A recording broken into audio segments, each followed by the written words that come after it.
Mamili ka. Kapag warrantless arrest, edi may period. Kapag may warrant, walang period. Just the same, ma'am. I have to deliver Hindi him to the pareho judicial yun, proper kapatid. General Torre, anong sinasabi mong the same lang? The same? Tama si Senator Amy. Parang babae din yan, nagkakaroon sila ng period.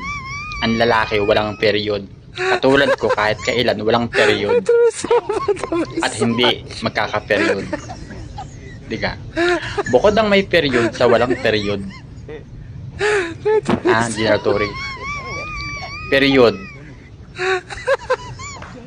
Hindi pwedeng the same ha. Bukod ang with period, without period. Ang babae minsan, may monthly silang, meron silang monthly, may period. Ang lalaki walang period.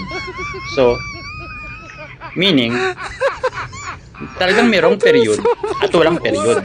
Katulad ko, walang period kahit kailan walang period. Period.